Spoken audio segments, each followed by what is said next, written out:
Nous sommes constamment dans la présence de Dieu. La reconnaissance de cette présence par un croyant influence toutes ses pensées et actions. L'action de manger a reçu depuis la création du monde et les premiers temps de la chrétienté un sens religieux.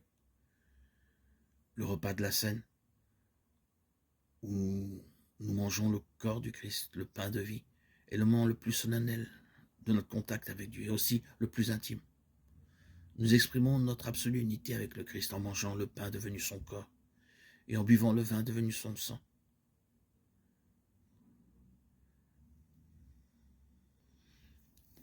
Hormis le repas de la Seine, les repas en général deviennent aussi un temps de prière. Le jeûne, l'abstinence de manger est aussi une manière de changer le temps des repas en un temps de reconnaissance de Dieu. Lorsque nous jeûnons, nous sacrifions certains repas ou nourriture et nous recyclons le temps gagné en intense temps de prière, ou bien l'argent mis de côté pour augmenter notre participation aux bonnes œuvres. Le Christ lui-même a jeûné et a invité ses disciples à l'imiter.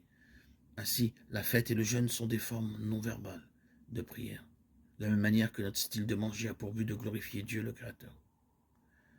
Depuis les premiers temps de l'Église, le jeûne était observé avant Pâques, commémorant la trahison et la crucifixion du Christ.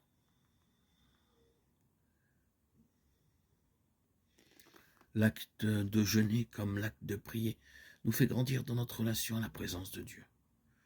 Nous devons commencer à un premier niveau pour approfondir notre pratique en grandissant dans le Christ. Ainsi pouvons-nous passer d'un niveau de jeûne à un autre. La prière et le jeûne ont un troisième compagnon dans la liste que le Christ établit pour le style de vie personnel d'un croyant. Ils forment un triptyque. C'est le don de soi-même, le partage de nos ressources avec les autres. Nous réalisons, nous chrétiens, qu'appartiennent au Seigneur la terre et sa plénitude, psaume 24, 1, et qui nous a confié toutes ces choses dans le but de les employer pour sa gloire. Les choses matérielles nous sont données et c'est notre croyance pour les partager avec ceux qui sont dans le besoin.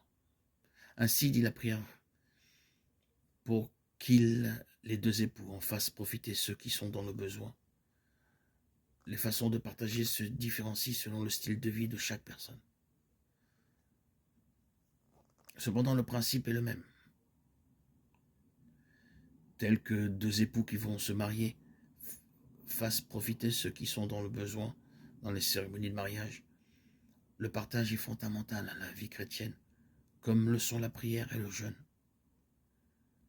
Par le partage, nous agissons comme Dieu lui-même. Nous aidons l'affligé, nous réconfortons ceux qui sont attristés. Il est écrit, toi qui es fort, aide le faible. Toi qui as, aide ceux qui n'ont pas. Toi qui es debout, aide ceux qui sont tombés et écrasés. Toi qui es dans la joie, réconforte ceux qui sont dans la tristesse. Toi qui as une grande fortune, aide ceux qui sont sinistrés. Sois comme Dieu pour le malheureux en imitant la miséricorde de Dieu. Car rien ne nous fait approcher aussi près de Dieu qu'en faisant le bien l'un à l'autre.